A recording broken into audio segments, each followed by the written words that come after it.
Bonjour!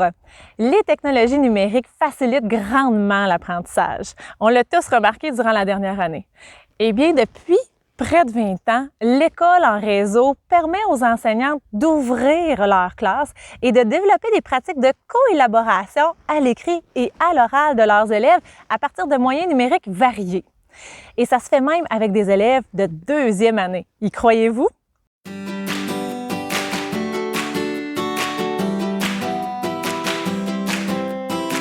Aujourd'hui, j'ai le bonheur d'être à Saint-Claude, à l'école Notre-Dame du Sourire du Centre de service scolaire des Sommets. Je vais m'entretenir avec deux enseignantes, Janie et Tania, qui ont développé une séquence de co-enseignement pour mettre en œuvre des ateliers d'écriture en réseau avec leurs élèves sur le thème des animaux incroyables. Ce projet leur a même valu une bourse partenaire École en réseau et ACOPS en mars 2020. Je vais également m'entretenir avec France Boisjoli, qui est conseillère pédagogique au Centre des services scolaires des Sommets, qui les a appuyés dans la réalisation de leur projet. Comme quoi, c'est le travail d'équipe qui permet de réaliser de grands projets.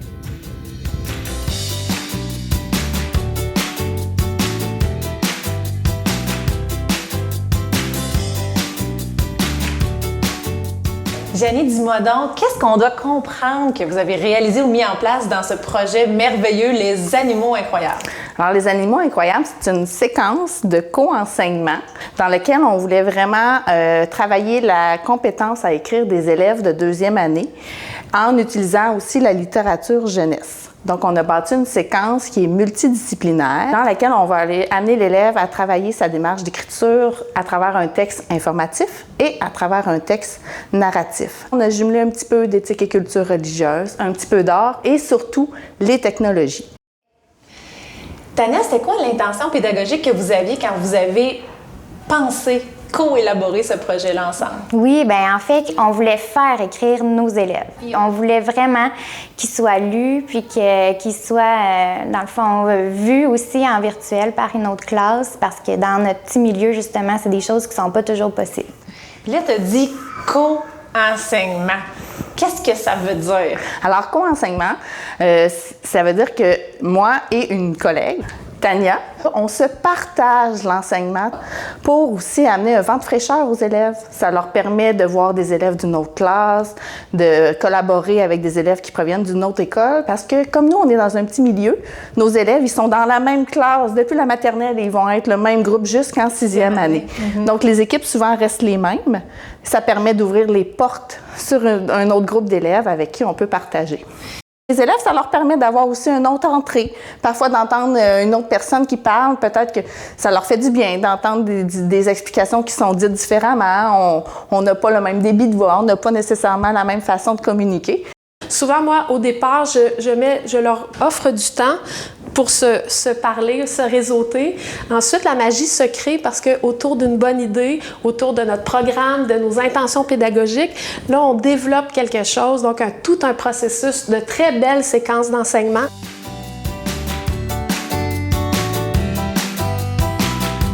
Puis ça ne serait pas possible sans les technologies numériques parce que vous êtes dans deux écoles différentes. Donc, comment ça se passe quand toi, tu enseignes une partie de votre séquence d'enseignement pour tes élèves, puis pour les élèves de Tania, comment ça fonctionne? On a utilisé, nous, la plateforme Teams, de Microsoft Teams, lors d'un enseignement en alternance.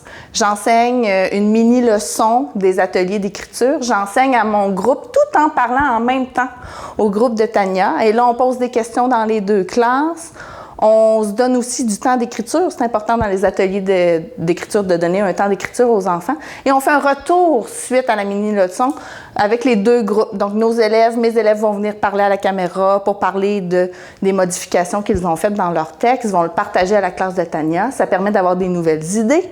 On a eu une ressource super importante là, dans notre projet, puis c'est par rapport à l'école en réseau. Donc, il y a une plateforme collaborative d'écriture qui existe, puis c'est le moyen le plus efficace qu'on a trouvé afin que nos élèves puissent aller déposer leurs écrits, puis qui soit lu et aussi commenté là, par rapport à l'autre classe là, jumelle. Donc, les enfants, tu sais, on leur a modélisé comment aller bien écrire, bien sûr, sur la plateforme collaborative, mais aussi comment donner des commentaires à l'écrit de l'autre classe, puis vice-versa. Aussi, ils peuvent trouver des similitudes entre leurs textes. Donc, nous, étant donné que notre projet, c'était sur les animaux, bien, les enfants faisaient des liens assez rapidement quand un élève de l'autre classe avait le même animal qu'eux. Ils étaient curieux, ils voulaient aller lire ce qu'il avait dit ou s'ils n'avaient pas oublié un détail qu'eux auraient pu ajouter dans leur texte. Là. Vous leur avez enseigné à donner une rétroaction et à la recevoir pour qu'elle soit bénéfique et bienveillante, finalement, pour tous les élèves. Oui, bien sûr. Puis, tu sais, c'est ça, l'estime des élèves, on a ça à cœur, puis ça a été conservé tout au long du projet. Puis, on est allé même voter pour des coups de cœur. Alors, on a souligné le bon travail de certains auteurs dans chacun des groupes.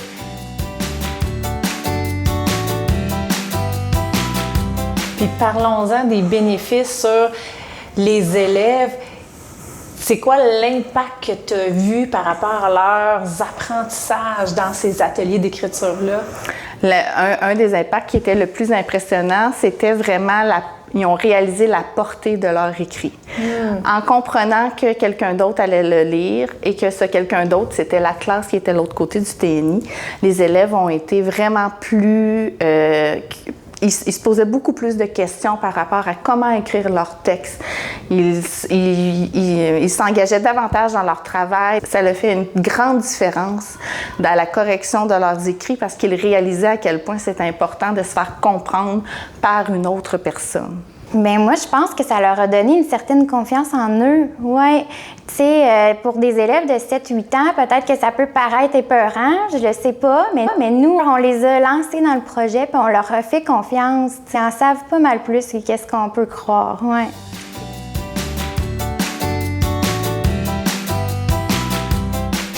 Parle-moi donc de ce que tu as vu et observé comme apprentissage en lien avec le développement de leurs compétences numériques à tes élèves. Mais ce projet-là nous a permis d'introduire vraiment plusieurs outils technologiques qui vont leur être utiles à travers le temps. On a utilisé des fonctions de traitement de texte. Les élèves vont devoir un jour utiliser le traitement de texte. On a pratiqué en préalable le doigté parce que la vitesse d'écriture, ça l'aide aussi quand on veut communiquer notre message à quelqu'un.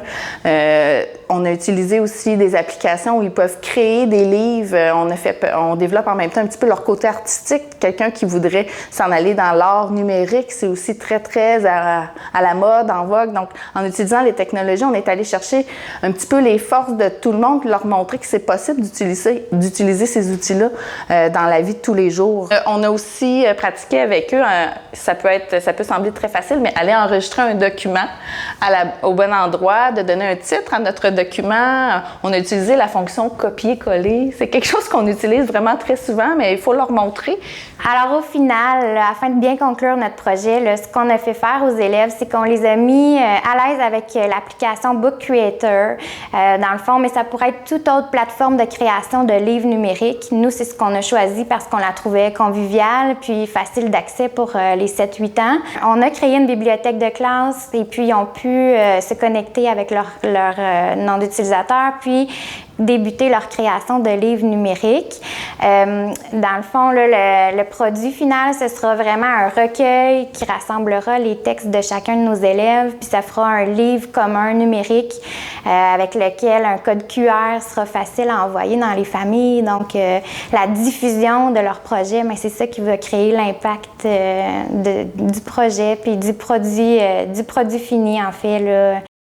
Puis tu me disais que peu importe la disponibilité des outils technologiques à la portée des enseignants dans leur milieu ou des élèves, oui, il y a des pratiques de collaboration à l'écrit ou à l'oral qui sont possibles à développer quand même. Oui, parce que au Québec, mais je pense partout, les dispositifs numériques ne sont pas égaux dans tous les milieux. Tous les milieux, oui, tout à fait. Donc, ce que ça veut dire, c'est que quand on comprend le principe de la collaboration, par exemple, le forum d'écriture permet de créer une toile d'idées d'écrit, donc pour que les élèves puissent être stimulés à aller plus loin. Si, par exemple, dans une classe, donc j'ai 2 classes qui sont, par exemple, en travail collaboratif, il y a une des 2 classes qui dispose de 1 iPad par élève et il y a une autre classe qui n'a pas du tout accès. Il y a 2 ordinateurs dans la classe qui ne fonctionnent pas. Elle a utilisé le principe de coélaboration d'idées, mais à l'aide d'un babillard, des post-it, mais utilise, par exemple, la plateforme de visioconférence pour communiquer les idées de ses élèves avec l'autre classe avec qui ils sont en réseau. En fait, les outils ne sont qu'un prétexte pour faire des occasions d'enseignement, puis des occasions d'apprentissage pour que les élèves puissent aller à la découverte de leurs idées, mais des idées des autres, puis de savoir un peu mieux communiquer.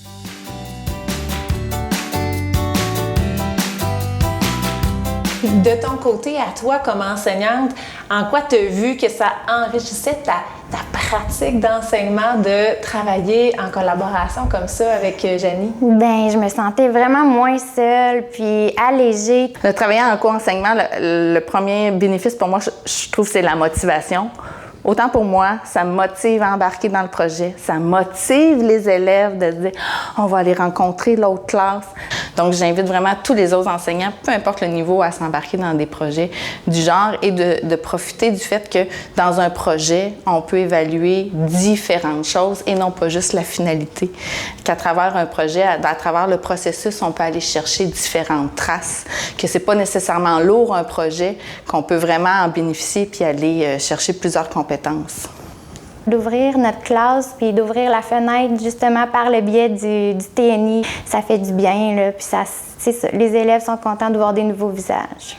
Ouvrez votre réseau, ouvrez-vous à la collaboration. Je pense que c'est la plus belle invitation que je peux vous lancer. Puis dans le cadre d'École en réseau, on est fait pour ça. Donc, il y a des ressources, mais il y a aussi toute une idée de jumelage où est-ce qu'on peut travailler ensemble pour favoriser comme un travail d'équipe. Puis c'est pas obligé d'être des très grands projets qui durent 13 semaines ou c'est l'idée de travailler en collaboration pour amener vos élèves à aller plus loin, puis vous amener vous-même aussi à des instants d'inspiration, mais de collaboration, puis de réel partage.